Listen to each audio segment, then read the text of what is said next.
2025년 3월 30일 사순절 네 번째 주일 예배를 드리겠습니다. 주의 인자하심이 생명보다 나음으로 내 입술이 주를 찬양할 것이라. 이러므로 나의 평생에 주를 송축하며 주의 이름으로 말미암아 나의 손을 들리라. 하나님은 영이시니 예배하는 자가 영과 진리로 예배할지니라. 아멘. 기도합니다. 말씀으로 세상을 창조하신 하나님, 찬송과 영광과 존귀를 올려드립니다. 오늘 드려지는 예배 가운데 자비로운 하나님의 음성을 듣게 하시고 위로와 소망을 얻게 하옵소서. 천지는 없어져도 영원토록 변함없을 귀하고 복된 말씀으로 우리의 심령을 충만하게 채워주옵소서. 예수 그리스도의 이름으로 기원하옵나이다. 아멘.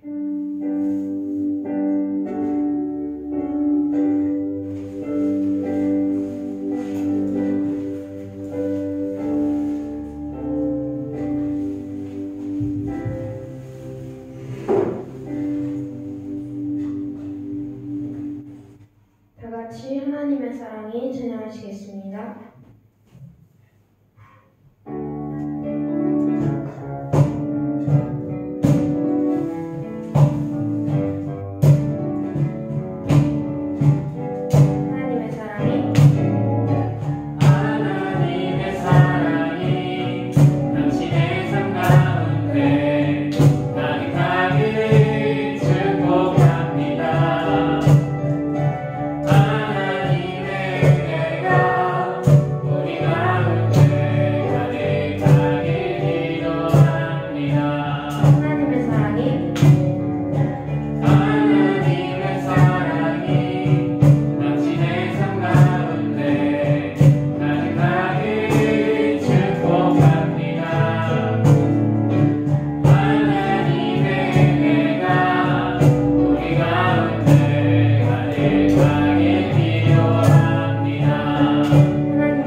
친구가 되어 주시고 힘없는 우리의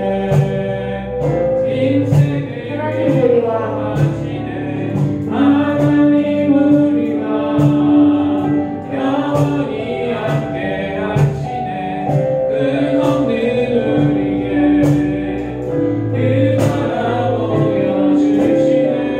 연약한 자들의 친구가 되어 주시고 힘없는 우리의 인생을 위로하시네. 예수 이곳에 예수 이곳에 우리와 함께 영원히 예수 이곳에 예수 이곳에 우리와 함께 영원히 예수 이곳에 예수 이곳에 우리와 함께 영원히 예수 이곳에 예수 이곳에 우리와 함께 영원히 하나님 우리와 하나님 우리와 영원히 함께 하시네. 끝없는 우리의 그 나라 보여주시네.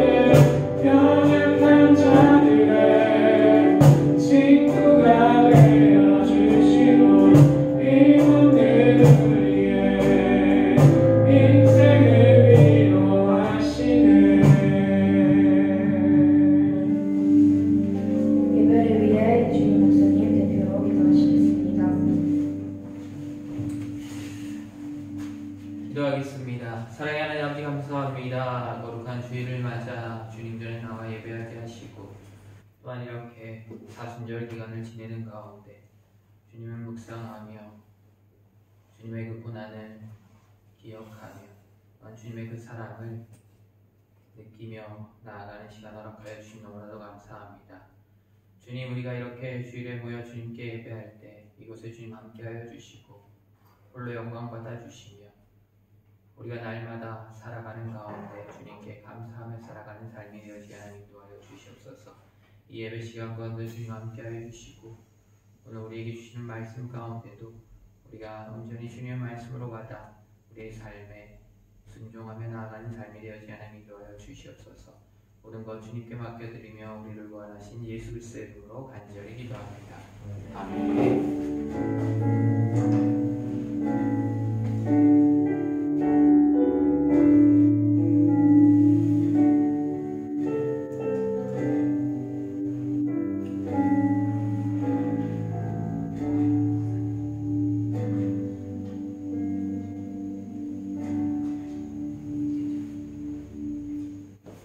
오늘 우리에게 주신 하나님의 말씀은 사도행전 9장 19절 하반절에서 25절의 말씀입니다. 19절 하반절에서 25절의 말씀을 함께 교독하도록 하겠습니다. 기록된 하나님의 말씀입니다. 사울이 다메섹에 있는 제자들과 함께 며칠 있을새 즉시로 각 회당에서 예수가 하나님의 아들이심을 전파하니 듣는 사람이 다 놀라 말하되 이 사람이 예루살렘에서 이 이름을 부르는 사람을 멸하려던 자가 아니냐. 여기 온 것도 그들을 결박하여 대제사장들에게 끌어가고자 함이 아니냐 하더라. 사울은 힘을 더 얻어 예수를 그리스도라 증언하여 다메섹에서는 유대인들을 당혹하게 하니라. 여러 날이 지남에 유대인들이 사울 죽이기를 공모하더니 그 기후가 서울에 열리니라. 그들이 그를 죽이려고 밤낮으로 성문같이 지키거늘. 함께 읽겠습니다. 그의 제자들이 밤에 사울을 광주리에 담아 성벽에서 달아내리니라. 아멘.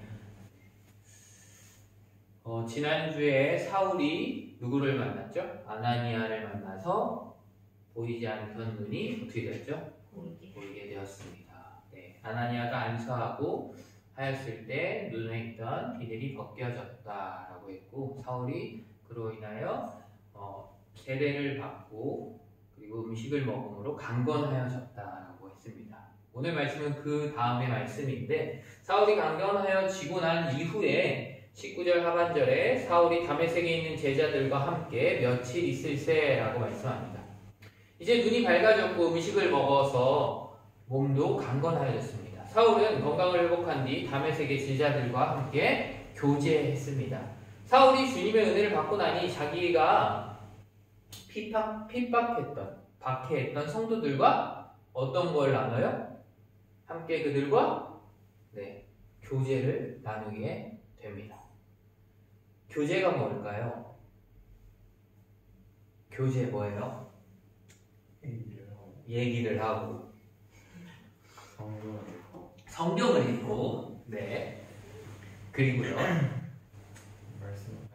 말씀을 같이 나누고 성경 공부 시간인가 보네요. 이든이는 교제가 뭐라고 생각해요? 같이 마음을 나누면서 얘기하는 마음을 나누면서 얘기하는 거. 교제는 여기서 교제가 어떠했길래 교제했다라고 먼저 말 그대로 그들과 함께 머물렀다라고 얘기할까요? 교제라는 것은 예배의 요소에 포함됩니다. 예배의 요소에 교제가 포함돼요. 우리 예배 끝나고 나면 뭐해요? 교제하죠. 그게 실은 예배의 요소 가운데 포함되어집니다. 사도행전 2장 42절 말씀 한번 같이 읽어볼까요? 시작! 그들이 사도의 가르침을 받아 서로 교제하고 떡을 떼며 오로지 기도하기를 힘쓰니라. 아멘. 뭐래요? 사도의 가르침을 받았어요. 그 다음에 어떻게 해요? 교제하고 그 다음에 떡을 떼며 오로지 기도하기에 힘썼다라고 해요. 사도의 가르침은 지금으로 따지면 뭘까요? 말씀이겠죠? 복음이니까, 복음을 전하는 거니까 말씀일 거고요. 그 다음에 교제, 우리가 지금 조금 전에 얘기했던 교제가 뭔지 성경 공부처럼 얘기하긴 했지만 교제, 그리고 그 다음에 뭘 했어요? 떡을 뗐다. 떡을 떼는 건 뭘까요? 밥을 먹어요. 음식을 먹어요. 여기서 떡을 뗐다라는 얘기는 성찬식을 얘기해요. 성찬이 뭐예요?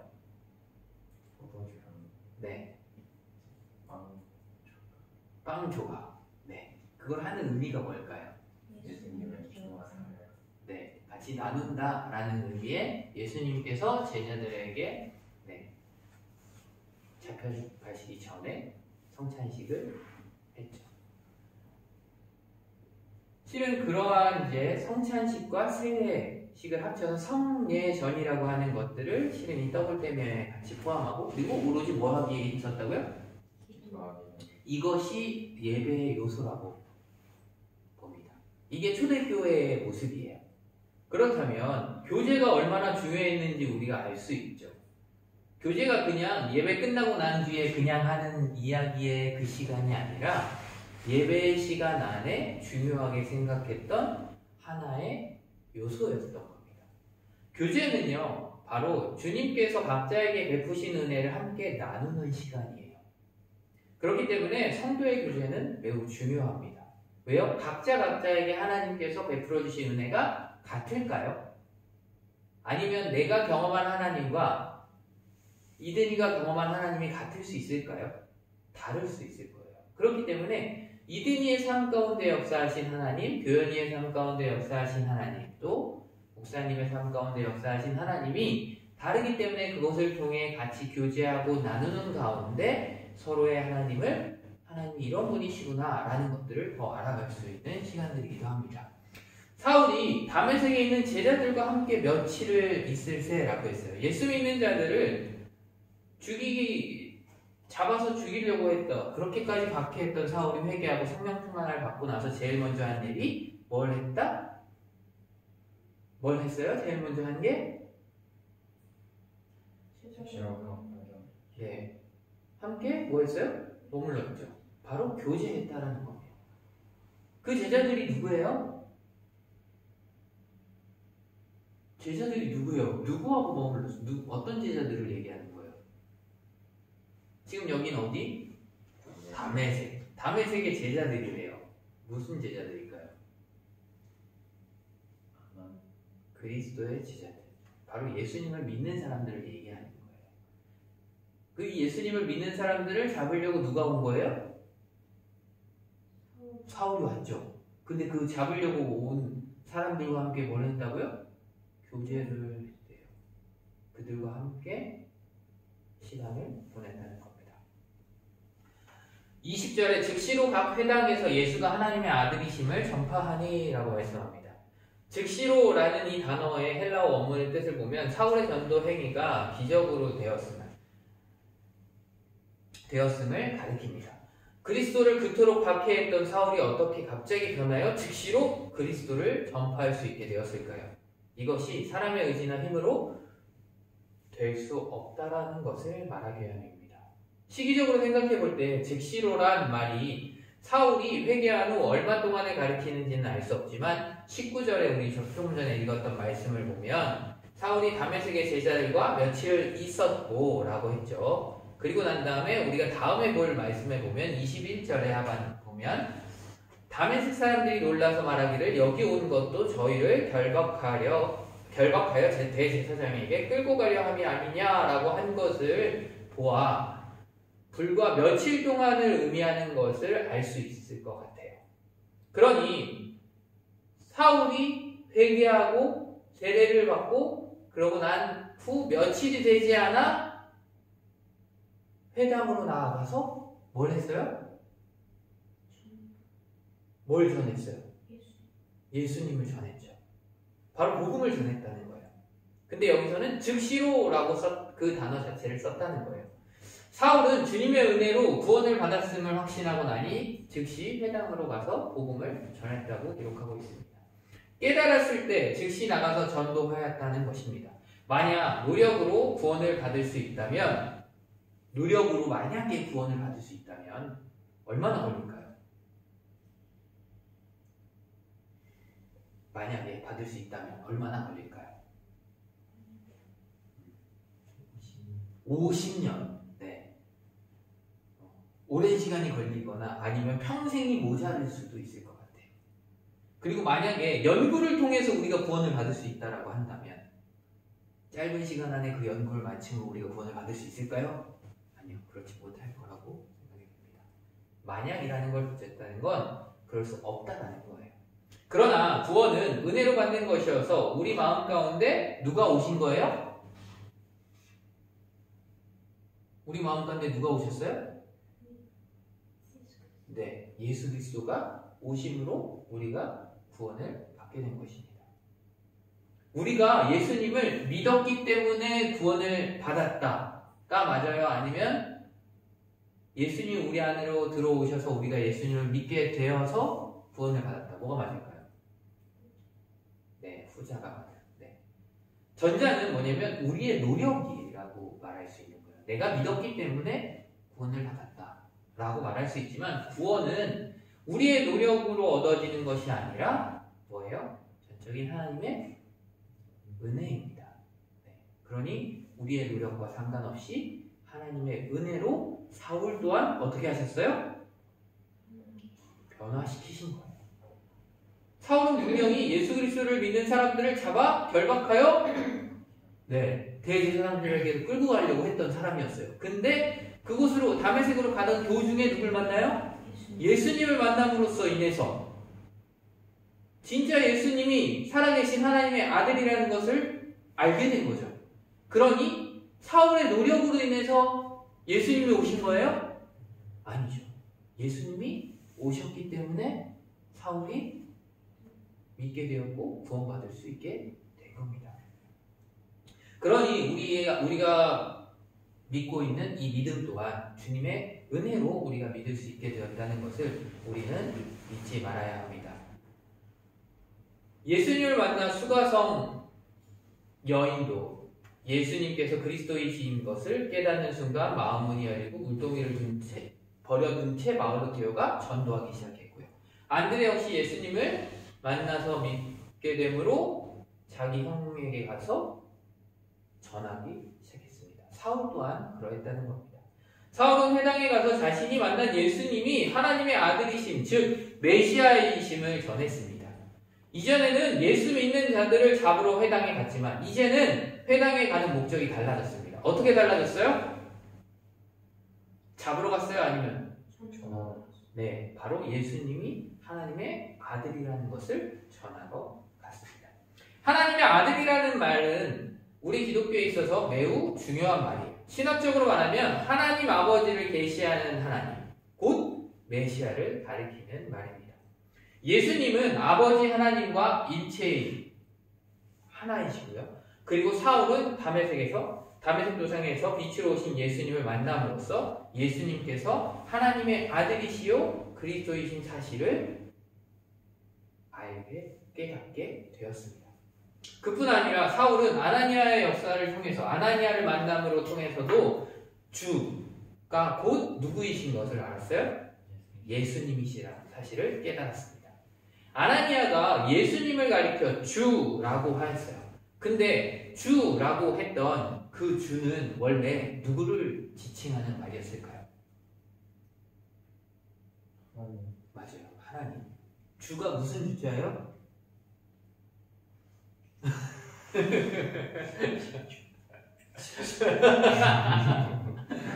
네, 주인 주자. 바로 주님이라는 건 우리의 주인 되신다라는 거예요. 그러니까 우리의 주권자라는 이야기인데요. 바로 여호와 곧 하나님을 가리키는 말이었어요. 구약의 70인역은 구약의 여호와를 주라고 번역했습니다. 사도들과 초대교회는 주를 70인역의 의미대로 예수님에게도 사용했습니다. 사울이 각 회당에서 전파했다 함은 그때까지도 유대인들은 예수는 어떤 사람이다라고 알고 있었다는 얘기일까요? 맞아요. 자칭 하나님의 아들, 자칭 메시아라고 생각하고 있었다는 거예요. 그래서 신성 모독죄를 저지르고 십자가 처형을 당한 죄인 중에 죄인이라고 생각했다는 겁니다. 그들은 율법을 지키는 노력으로 구원을 받는 줄로 알고 있었어요. 그러나 그렇게 구원을 받을 수 없습니다. 메시아로 오신 예수님을 믿을 때 바로 구원을 받을 수 있습니다.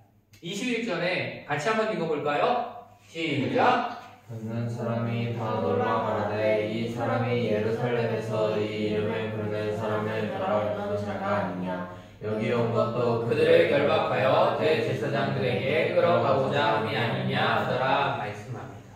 네. 당시에 TV나 신문, 핸드폰이 있었을까요? 없었죠. 그러니 다메섹 사람들 중에 사울의 얼굴을 아는 사람들이 있었을까요?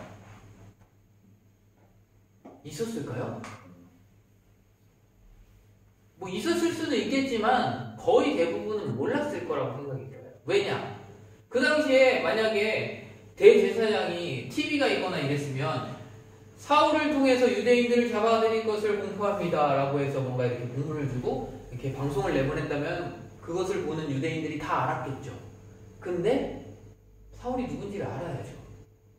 그곳에 있는 사람들은 사울이 누군지 잘 몰랐던 거예요. 근데 사울이 예수님에 대해 전파하는 것을 듣다 보니 모인 사람들 전부가 다 어떻게 했대요? 놀라 말하되 라고 얘기하고 있어요. 놀랐다고 얘기해요. 이들이 놀란 이유는 무엇일까요? 왜 놀랐을까요? 첫 번째, 사울인 것을 알고서 사울이 어떻게 됐다는 것, 바뀌었다는 것을 알고 놀랐을 거고, 두 번째, 또 놀란 건 뭘까요? 어떻게 그 사울이 바뀔 수 있지?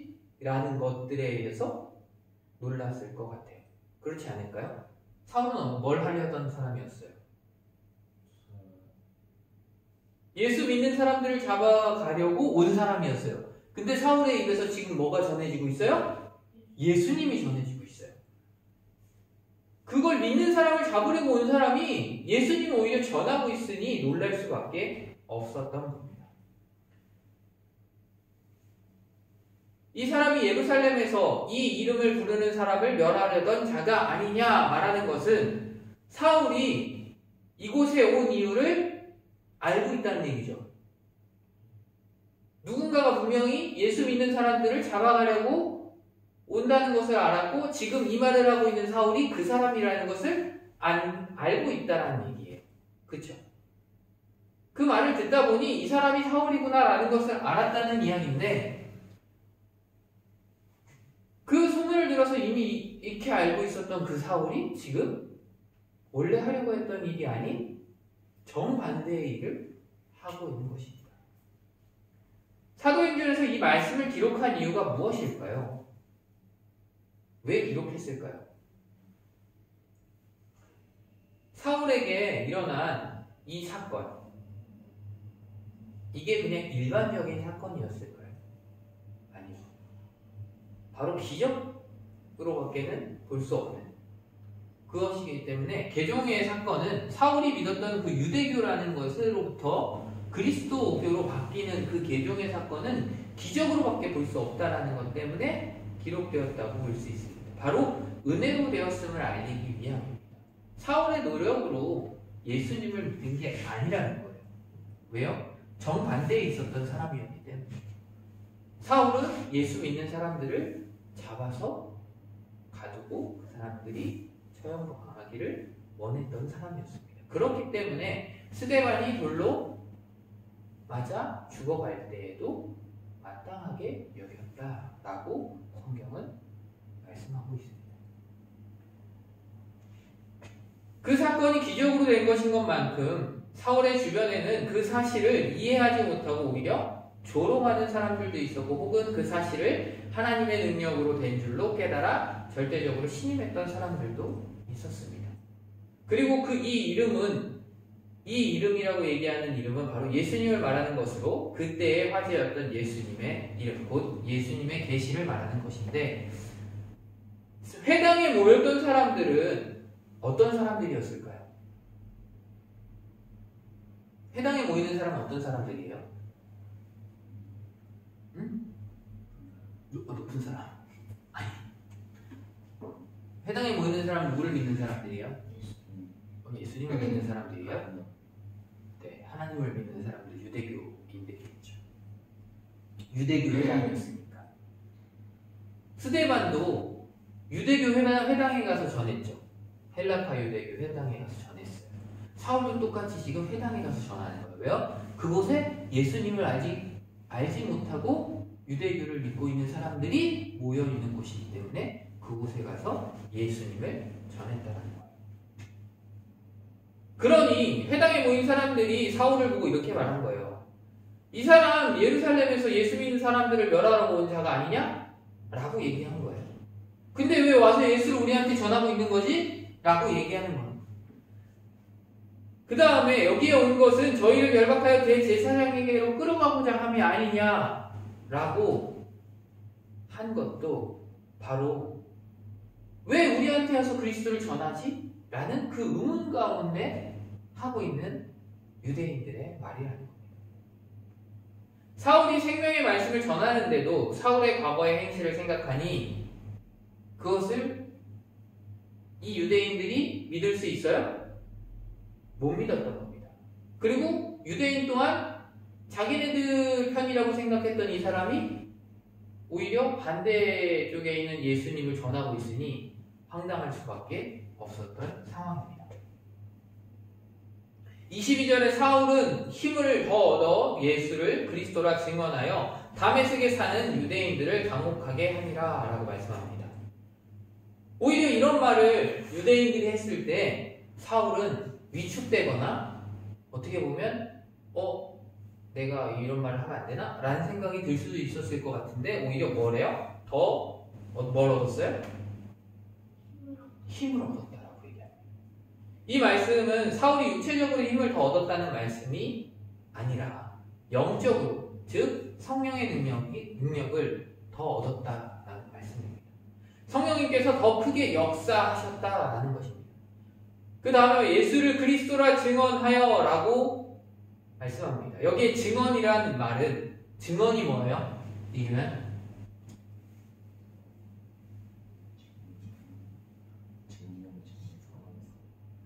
그러니까 증언이 뭐냐고요?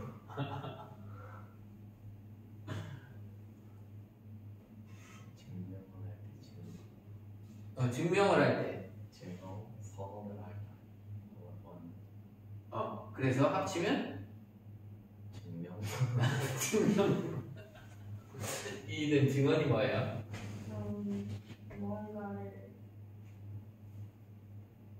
뭔가 있었던 일을 말하는 것. 있었던 일을 말하는 것. 간증. 간증. 네. 어떤 사실을 증명하는 거예요. 어떤 사실 이게 팩트라는 것을 정확하게 확인시켜주고 알려주는 거예요. 그게 단순하게 이거니까 믿어가 아니라 거기에 부합하는 실제적인 것들을 가져와서 증명해내는 거예요. 명확하게 해주는 거예요.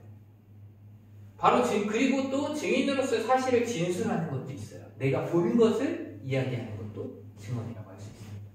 이것은 사울이 어떻게 했다는 얘기예요? 그냥 단순하게 내가 예수를 만나서 예수님이 하나님의 아들이라는 것을 내가 들었다. 그러니 너희는 믿어야 된다. 이렇게 말하면 그 사람들이 뭐라고 할 것 같아요? 미쳤다 라고 얘기할 수 있겠죠. 어떻게 예수는 죽었는데 만났냐 라고 얘기할 수도 있겠죠. 하지만 여기서 증언이라는 단어를 통해 알 수 있는 건 사울이 그것들을 하나하나 사실을 갖고 와서 증명해 주는 걸 이야기해요. 확인시켜 주는 거. 무엇을 통해서 확인시켜 줬을까요? 그렇다면 유대인들은 무엇을 잘 아는 사람들이에요? 네, 구약을 아주 잘 알고 있는 사람들이죠. 그래서 사울은 뭘 잘 알아요? 유대인 중에 유대인이라고 했으니까 구약을 아주 잘 알고 있는 사람이에요. 그래서 구약에 예수님을 예언했던 말씀들을 가지고 와서 그 유대인들에게 하나하나 예수님이 하나님의 아들이셨고 메시아였음을 어떻게 한 거라고요? 네, 증명한 거예요. 그러니 이것을 들은 다메섹에 사는 유대인들은 뭐 어떻게 됐대요? 말씀에 뭐라고 나와 있어요? 당혹했대요. 당혹이 뭐예요? 네, 당황하고. 네, 어렵죠. 성경 참 어려워요, 단어들이. 네. 당혹하다라는 것의 원어를 보면 정신적인 혼돈, 섞임, 당황을 해요. 네. 그러니까 그냥 당황? 그걸로 끝난 게 아니라 정신적으로 혼동이 생겼어요. 왜요? 자기가 믿던 구약의 하나님은 아직 메시아를 보내지 않았다라고 자기네들을 믿고 있는데, 근데 사울의 말을 들으니 어때요? 십자가에 달려 죽으신 분이 누구라는 거예요?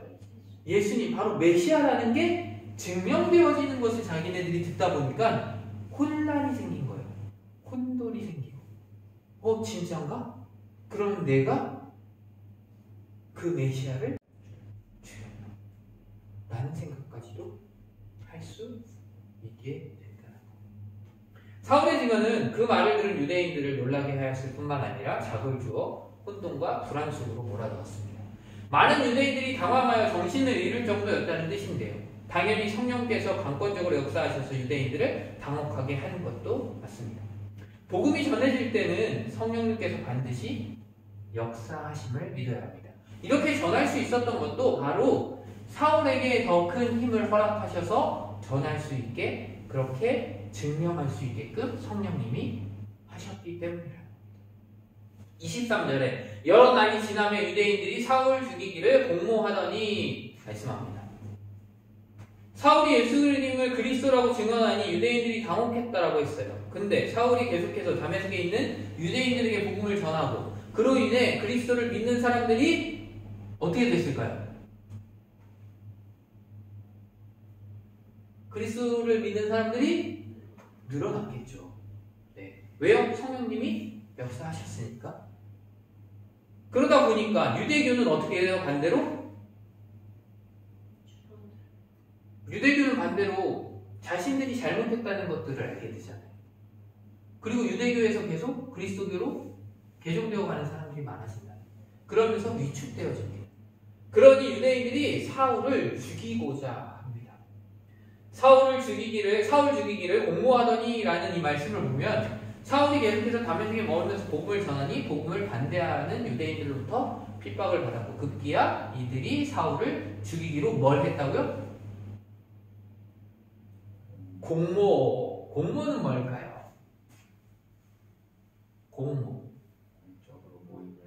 공적으로 모임을 갖다. 네.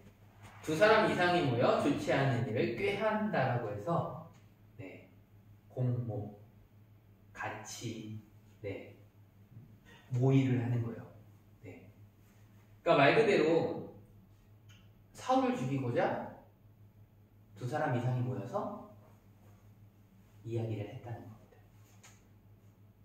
사울의 전도로 변화된 유대인들도 있었지만 반항했던 유대인들도 분명히 있었다는 것을 우리는 알 수 있습니다. 사울을 죽이기를 공모하더니 이때 공모했던 사람들은 다메섹에 살면서 복음에 저항했던 유대인들과 그 지방을 다스리던 아레다 왕, 곧 그의 방백들의 합작이었습니다. 갑자기 아레다 왕은 누구일까요? 실은 이 사도행전에는 내용이 나와 있지 않지만 고린도후서, 사도행전은 누가 기록했어요? 누가가 기록했죠. 그러니 바울이 기록한 게 아니죠. 근데 바울이 기록한 내용에는 이 내용이 이 아레다 왕이라는 것까지도 포함되어서 나옵니다. 어디에 나오냐면 고린도후서 11장 32절에 나오는데 지금은 말씀이 없어요. 이따가 볼 건데 아레다 왕이 어떤 사람인지 일단 볼게요. 다메섹의 동남쪽 아라비아 지방을 48년간 다스렸던 아레다 4세라고 합니다. 그는 헤롯 안티파스의 장인으로 헤롯이 그의 딸과 이혼하고 헤로디아를 취하자 경노하여 헤롯을 공격하여 격파했다고 합니다. 이때 헤롯은 로마의 지원을 요청했으나 로마는 아레다에게 호의를 가진 자가 가지고 있어서 헤롯에게 지원병을 보내지 않았다고 합니다. 그러니 로마와 이 아레다는 깊은 관계에 있었다는 거죠. 서로 돕고 그러한 것들을 했던 관계라는 건 그 당시에 로마를 하면 어떤 나라예요? 로마. 실은 그 당시에 로마 제국이라고 하는 곳이 이스라엘까지였으니 얼마나 넓었을까요? 그러니 막강한 힘을 갖고 있는 로마, 그와 또 아레다 왕, 바로 다메섹을 다스렸던 그 아레다 왕과의 관계는 깊었기 때문에 그 누구도 건드릴 수 없었다라는 겁니다. 한편 다메섹은 로마의 황제였던 칼리큘라가 아레다에게 선물한 거예요. 아레다 왕은 이곳을 방백을 두고 다스리고 있었습니다. 이곳 다메섹에서 아레다 왕의 방백은 복음을 전하던 바울을 잡으려고 했으나 바울은 결국에는 그것을 도망치게 됩니다. 바로 이때 당시에 다메섹을 다스리고 있었던 게 누구였다고요? 아레다 왕의 방백이었다. 그러니까 결국에는 이곳에서 사울을 해하려고 했던 사람은 유대인들뿐만 아니라 누구도 있었다? 그곳을 다스리고 있었던 아레다 왕의 방백도 있었다라는 겁니다. 24절에 그 계교가 사울에게 알려지니라 그들이 그를 죽이려고 밤낮으로 성문까지 지키거늘 이라고 말씀합니다. 그 계교가 사울에게 알려졌대요. 계교가 뭐예요? 어렵다. 맞습니다. 요리조리 생각해야 낸 꾀라고 합니다. 그러니 어떻게 들키지 않고 몰래 사울을 잡을 수 있을지 그것을 했던 것들이 바로 사울에게 알려졌다는 거예요. 유대인들과 아레다 왕의 방백들이 자기를 죽이려고 공모하고 계교를 부린다는 사실이 사울에게 알려졌어요. 지난날 그리스도인들에게 자기가 저질렀던 행동이 이제는 어떻게 돼요? 반대가 됐어요. 그렇죠? 자기가 그리스도인들을 잡아들이던 사람이었는데 반대로 이제 자기가 잡혀 죽을지도 모르는 상황이 된 거예요. 그리고 저희가 그를 죽이려고 이 말씀을 보면 복음으로 전도하면 기쁨으로 받아들이는 자도 있지만 미워하거나 심지어 죽이고 싶어하는 자까지도 있음을 알 수 있어요. 왜요? 스데반을 통해서도 우리는 보았잖아요. 스데반이 어떻게 했어요? 진짜로 복음을 전했을 때 결국엔 어떻게 됐어요? 그들이 돌로 쳐서 죽였단 말이에요. 듣지 않으려고 뭐 했어요? 그들이 그때 귀를 막고 소리를 질렀다고 했어요. 기억나요?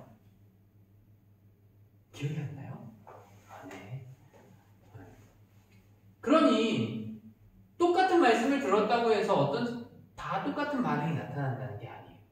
똑같은 말씀을 들었지만 어떤 사람은 그 말씀을 받아서 순종하고 그것을 믿는 사람이 있는가 반면에 에이 저게 뭐야 저게 무슨 말도 안 되는 소리야 라고 받아들이고 오히려 저 사람은 지금 우리를 나쁜 길로 인도하려고 하는 사람이야 라고 생각하며 죽이려고 할 수도 있다는 겁니다.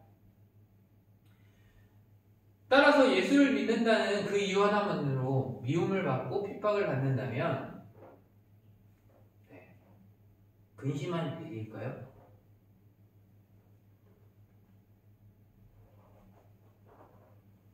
대답을 못하죠. 근심할 일이 아니라 그리스도의 고난에 동참하고 있음을 깨닫고 오히려 기뻐하고 감사해야 합니다. 지금 무슨 기간이에요? 사순절이죠. 사순절이 뭐예요? 어떤 기간이에요?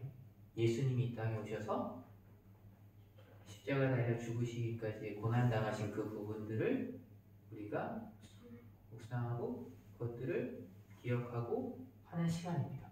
그렇다면 예수님이 당한 그 고난이 우리가 예수님을 전함으로 인해서 받게 된다면 우리가 그것을 어떻게 받아들여야 된다고요? 기쁨으로 감사함으로 받아들여야 된다. 누가복음 6장 22절에서 23절 말씀 한번 볼까요? 같이 읽겠습니다. 시작. 인자로 말미암아 사람들이 너를 미워하며 멀리하고 욕하고 너희 이름을 악하다하여 버릴 때에는 너희에게 복이 있도다. 그날에 기뻐하고 뛰놀라. 하늘에서 너희 상이 큼이라. 그들의 조상들이 선지자들에게 와와 같이 하였느니라. 아멘. 뭐래요? 인자로 말미암아 사람들이 너희를 미워하고 멀리하고 욕하고 너희 이름을 악하다 하여 버릴 때는 슬퍼하라 라고 되어 있나요? 아니죠. 너희에게 복이 있다. 그리고 그날에 뭐 하라고요? 기뻐하고 뛰놀라 라고 하고 있어요. 실은 그러한 고난 가운데 어떻게 그럴 수 있겠습니까? 라고 생각할 수도 있겠지만 우리는 이미 구원받은 자로서 하나님께서 우리의 주인 되어 주신 것, 그것을 믿고 하나님이 우리 이끌어 가심에 의해서 하나님으로부터 그리스도를 전함으로 인해서 받는 고난은 오히려 우리에겐 큰 상급이 된다는 것을 기억해야 한다는 거예요. 그래서 그것을 예수님께서 직접 말씀하고 계신 겁니다. 그들의 조상, 바로 선지자들이 이와 같이 하였다라는 건데요. 수많은 사람들이 하나님의 말씀을 따라가라고 전했지만 그들을 잘 따른 사람들도 있었겠지만 반대로 그들을 괴롭힌 사람들도 있고 그들을 못되게 한 사람들도 있습니다. 그리고 결국엔 또 예수 그리스도를 전하다가 죽어가는 사람들도 수도 없이 많았습니다. 하지만 그들의 삶의 끝은 죽음으로 끝났다라고 끝이 아니라 어떻게 되었어요? 천국에서 큰 상급이 그들에게 주어졌다는 거예요. 그렇기 때문에 기뻐하고 뛰놀라라는 것, 하늘에서 너희의 상이 큼이라 라고 예수님께서 직접 말씀하셨습니다. 사울을 죽이려 하는 사람들은 밤낮으로 성문까지 지켰습니다. 이들은 사울이 성 밖으로 도망치지 못하도록 그것을 지키고 있었습니다. 이때 사울의 심정은 어떠했을까요? 어땠을 것 같아요? 어땠을까요?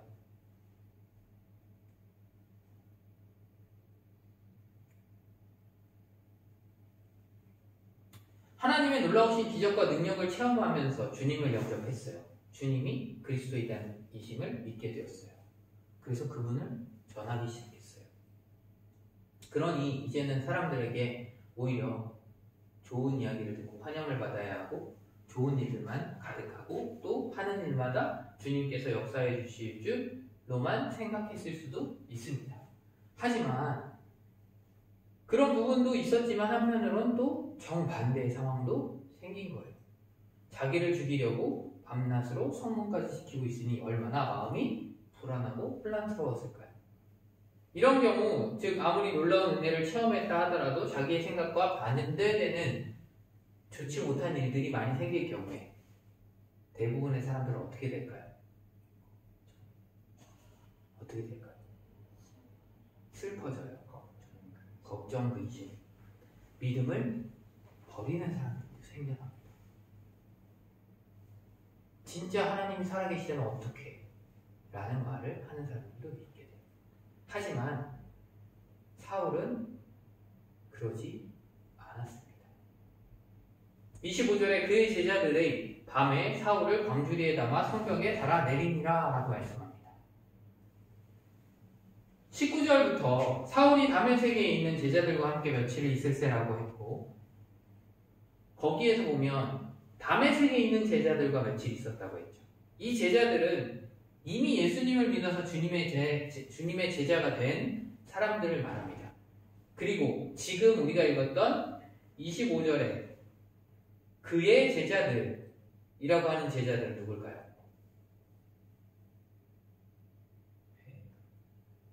바로 사울에게서 복음을 듣고 그리스도를 영접한 사람들을 말합니다. 그 사람들이 바로 밤에 광주리에 사울을 담아서 성에서 달아 내렸다라고 말씀합니다. 이 말씀과 같은 내용이 고린도후서 11장 32절에서 33절에 나오는데요. 이게 바로 사울이 직접 바울이 기록한 내용입니다. 같이 읽어볼까요? 시작! 다메섹에서 아레다 왕의 고관이 나를 잡으려고 다메섹 성을 지켰으나 나는 광주리를 타고 들창문으로 성벽을 내려가 그 손에서 벗어났노라. 아멘. 네. 누가가 기록한 내용과 사울이 직접 바울이 기록한 내용이 같아요? 조금 다르죠. 아까 얘기했던 누가 나타나요? 아레다 왕의 고관이라고 나와요. 이때 바울은 어떻게 보면 이 고린도후서 11장을 써내려가는 가운데 자신이 뭔가 떳떳하지 못했다라고 생각했던 것 같아요. 그 일이 이걸 써내려가기 전 그 일이 있었을 때는 광주를 타고 도망하는 것이 자기가 떳떳하지 못했다라고 생각했던 것 같아요. 그래서 고린도후서 11장 30절부터 이에 대한 내용들이 나오는데 그때 바울은 자신의 약함을 쭉 자랑하던 중에 이때의 사건도 말하고 있어요. 약함을 자랑할 수 있어요? 약함을 자랑하는 사람을 본 적 있어요? 나의 약함을 자랑해. 뭔가 이상하죠? 일반적이면 뭘 자랑해요? 잘하는 것을 자랑해요. 근데 바울이 고린도 지금 후서 11장에 보면 자기의 약함을 자랑하고 있어요. 그러면서 지금 이 말이 나오는데 그렇다고 한다는 것은 그 약함이라고 생각했던 것, 광주를 타고 내려온 게 자기의 약함이었다라고 얘기하는 거거든요. 11장 30절을 보면 한번 볼까요? 같이 읽겠습니다. 시작! 내가 부득불 자랑할 짓인데 내가 약한 것을 자랑하니라. 아멘. 네, 내가 약한 것을 자랑한대요. 약한 것을 자랑했으니 사실은 이게 일반적인 사람들이 듣기에는 이게 자랑이 맞아요? 아니죠. 자랑이 아닌 거예요. 그래도 약한 거 알겠어. 근데 뭐 어쩌라고. 이거지. 원래 자랑을 들으면 어때야 돼요? 듣는 사람은 입장에서 부럽죠. 왜요? 저 사람이 뭔가를 더 잘하고 잘하는 것, 막 갖고 있는 것들이 많고 이런 걸 보면 부러울 수 있어요. 근데 약한 걸 막 얘기하면 어때요? 듣는 사람 입장에서 불쌍해 보이죠? 오히려 그게 자랑이 아니니까. 그러니까 바울의 이 말은 약한 자도 들어쓰시는 하나님을 말하려고 하는 거예요. 내가 이렇게 약하기 때문에 하나님은 나를 들어쓰셨다. 라는 것들을 말하고 있는 거예요. 나는 정말 약하였으나 하나님께서 나를 들어 쓰시더라 하는 것을 이야기하고 싶은 거예요. 그래서 32절과 32절의 말씀이 그 약함을 자랑한 것에 뒤에 나오는 거예요. 사울이 놀라운 하나님의 능력을 놀라운 하나님의 능력으로 기적적으로 성 밖으로 나왔다면 어땠을까요? 하나님의 능력으로 놀라운 힘을 가지고 그들을 다 무찌르고 성 밖으로 나왔어요. 그럼 어땠을까요?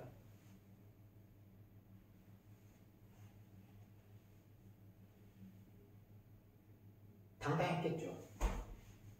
자랑도 하고 나 이렇게 아레나 왕의 고관들을 다 그 신하들 다 무찌르고 내가 나왔어 라고 하면서 자랑하고 막 어떻게 보면 막 그렇게 당당할 수 있었을 것 같아요. 근데 사울이 어떻게 나왔다고요? 네, 몰래 광주리에 담겨져서 성벽을 내려왔다라고 얘기해요. 그 기억이 계속해서 사울에 남아있던 거예요. 근데 사울은 이를 그 당시에는 내가 뭔가 떳떳하지 못하게 도망친 것 같았지만 나중에 이것들을 어떻게 생각하게 됐어요? 하나님의 뜻 안에서 생각하기 시작하게 된 거예요. 그러면서 하나님이 나의 약함을 통해 일하셨다라는 것을 말하고 있는 것입니다. 그렇게 당당하지 못한 모습은 사울에게만 있었던 게 아니고요. 이스라엘의 정탐꾼들이었던 그들에게도 있었고요. 다윗 또한 그러한 약함이 당당하지 못함이 있었고요. 이러한 모습들은 성경의 많은 믿음의 선조들에게도 나타나는 부분들입니다. 하나님께서는요, 하나님의 사람을 높이시는 경우도 있으시지만 때로는 겸손하도록 고난의 과정을 겪게도 하십니다. 사울은 지금으로 봤을 때 어떤 사람이에요? 기독교에서 봤을 때 사울은 어떤 사람이죠?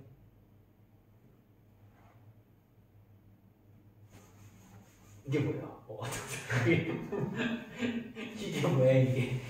어떤 사람이에요? 말을 하세요. 네, 위대한 사람, 대단한 사람. 네, 이게 대단하고 위대하다. 네, 네, 그렇죠. 근데 그때 당시에 사울이 고백하고 있는 사울의 모습은 뭐라는 거예요? 약한 자였다는 거예요. 난 아무것도 할 수 없는 사람이었다는 거예요. 근데 그 길을 누가 하셨다는 거예요? 바로 주님께서 나를 그렇게 인도하셨다라고 말하고 있는 겁니다. 말씀을 정리하면 하나님께서는 사울을 택하셔서 그리스도를 위해 살게 하셨습니다. 사울은 아나니아를 만나 세례를 받고 성령 충만한 가운데 제자들과 함께 머물러 교제하였습니다. 그리고 즉시로 복음을 전하러 나아갔습니다. 사울은 자신이 받은 구원의 은혜를 생각하며 다메섹에 여러 회당을 돌며 복음을 전했습니다. 많은 유대인들은 사울의 모습을 보고 당혹스러워하였습니다. 사울이 전하는 복음은 유대인들이 아무 말도 할 수 없게 하였어요. 무엇으로 인해서? 그들이 잘 알고 있는 구약 성경의 말씀을 가지고 정확하게 증명하였기 때문입니다. 사울이 전하는 복음을 들은 사람들은 주님을 믿게 된 사람들도 있었지만 오히려 그렇지 않은 사람들도 있었습니다. 사울은 그것을 알고 오히려 사울을 죽이려고 하는 사람들까지도 있었죠. 사울은 그것을 알고 제자들을 통해 광주리에 담겨 도망하게 됩니다. 사울은 주님의 은혜로 구원받게 되었고 그 복음을 다른 사람들에게 알려주고 싶어서 모르고 있는 사람들에게 빨리 알려주고 싶어서 즉시로 회당으로 가게 된 거예요. 그런데 분명히 전하고자 하는 사람은 좋은 것을 주려고 말을 했는데 받아들이는 사람들은 어떻게 받아들여요? 그 전하는 사람의 마음을 그대로 받을 수도 있겠지만 그렇지 못한 경우들도 있었던 겁니다. 분명히 사울은 복음을 전했어요. 굿뉴스. 복된 소식을 전했지만 그것을 복된 소식으로 받아들인 사람들도 있는가 반면에 그거를 믿지 않고 오히려 저 사람이 반역했다라고 생각한 사람들도 있었다는 겁니다. 결국 사울은 자신을 죽이려고 하는 자들을 피해 도망하게 됩니다. 주님의 일을 하다 보면 우리가 이 땅에서 살아가다 보면 어려움이 있을 때가 있습니다. 때로는 도망하는 때도 있을 수 있습니다. 그러나 그것이 창피한 것이 아니라 오히려 나의 약함을 통해 주님께서 드러나게 되심을 믿고 나아가야 합니다. 우리에게 닥치는 많은 고난들은 주님께서 우리를 가장 좋은 길로 인도하신다는 것을 우리가 기억하고 믿고 나아가야 합니다. 그렇게 할 때 주님께서 정말로 일하고 계신 것을 우리가 직접 눈으로 볼 수 있게 됩니다. 그리고 우리는 사울이 즉시로 복음을 전했던 것처럼 우리도 우리의 삶 가운데 복음을 전하는 것에 최우선을 두는 삶이 되어야 합니다. 우리가 살아가는 목적, 우리가 이 땅에서 살아가는 것이 단순하게 내가 하고 싶은 것을 위해 사는 것이 아니라 하나님이 기뻐하시는 것, 바로 복음을 전하는 것에 최우선을 두고 살아갈 수 있어야 합니다. 우리의 삶을 통해 주님이 드러나시고 주님의 복음이 전해지기를 간절히 축원합니다. 기도하겠습니다. 사랑의 하나님 아버지, 구원의 은혜를 우리에게 베풀어 주신 너무나도 감사드립니다. 우리가 그 은혜를 받음을 기억하고 우리의 삶의 최우선을 복음을 전하는 것에 두게 하여 주시옵소서. 그리고 우리가 복음을 전하며 나아갈 때 우리의 모습 가운데 그리스도가 드러나게 하여 주시옵소서. 우리의 삶을 통하여 주님이 드러나고 그 모습을 통하여 주님을 믿지 않는 사람들이 주님께로 나오는 역사가 있게 하여 주시옵소서. 우리가 살아가는 가운데 많은 어려움이 있겠지만 그것을 통해 주님을 보고 주님께서 우리를 가장 좋은 길로 인도하고 계심을 믿고 나아가게 하여 주시옵소서. 하루하루의 삶이 주님이 기뻐하시는 삶이 되게 하여 주시옵소서. 모든 것 주님께 맡겨드리며 우리를 구원하신 예수 그리스도의 이름으로 간절히 기도합니다. 아멘. 다 함께 찬송가 421장을 찬양하겠습니다.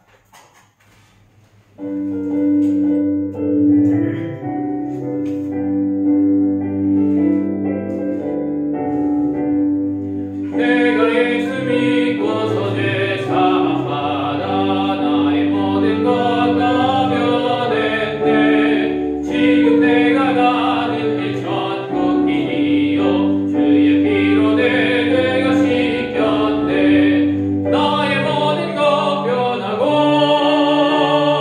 그 피로 구속받았네. 하나님은 나의 구원 되시오니 내게 정죄함 없게 돼. 주님 밝은 빛에서 어둠에 지니 나의 모든 것 다 변했네. 지금 내가 주 앞에 온전케 되는 주의 공로를 의지함일세. 나의 모든 것 변하고 그 피로 구속받았네. 하나님은 나의 구원 되시오니 내게 정죄함 없게 돼. 내게 성령 임하고 대신 살아 나의 맘에 가득 채우며 모든 공포 내게서 물리치시니 내 맘 항상 그 안에 있겠네. 나의 모든 것 변하고 그 피로 구속받았네. 하나님은 나의 구원 되시오니 내게 정죄함 없겠네. 다 함께 찬송가 50장 1절을 부르며 봉헌하도록 하겠습니다.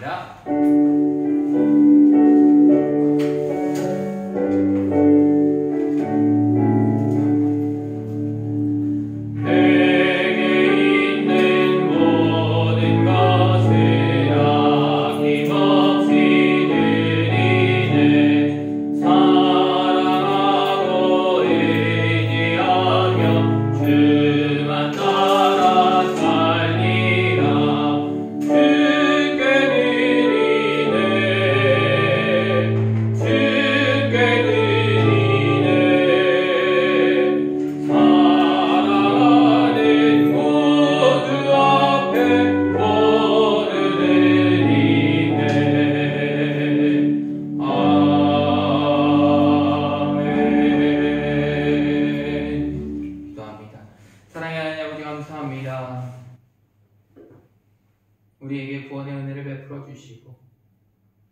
구원받을 수 있게 허락하여 주신 너무나도 감사합니다. 우리가 그 은혜에 감사하며 정말로 우리가 받은 그 은혜를 아직 주님을 모르는 사람들에게 나아가 전할 수 있게 하나님 인도하여 주시옵소서.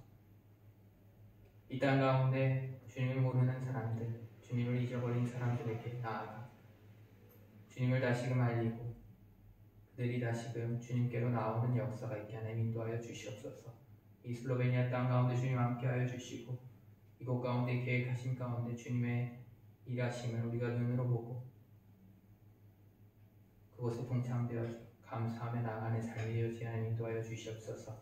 예물을 드린 손길들 가운데 주님 복을 더하여 주시고 그 예물이 정말로 주님의 나라 가운데 사용되어지고 온전히 그 예물을 통하여 주님의 영광이 나타날 수 있게 하나님 인도하여 주시옵소서. 우리의 삶이 온전히 주님이 이뻐하시는 삶으로 나아가게 하시고 우리의 모든 삶이 주님의 손에 있음을 내 것이 없음을 고백하며 나아가며 주님이 주신 평안을 누리며 살아가는 우리들이 되게 하여 주시옵소서. 우리 앞에 펼쳐진 모든 일들이 주님의 계획하신 가운데 있고 우리가 그것을 믿고 맡길 때 주님께서 일하고 인도해 가심을 우리가 눈으로 보게 하여 주시옵소서. 모든 것 주님께 맡겨드리며 우리를 구원하신 예수 그리스도의 이름으로 간절히 기도합니다. 아멘. 옆에 분들과 같이 인사하도록 하겠습니다. 주님의 은혜와 평안이 가득하게 기도합니다. 주님의 은혜와 평안이 가득하게 기도합니다. 네.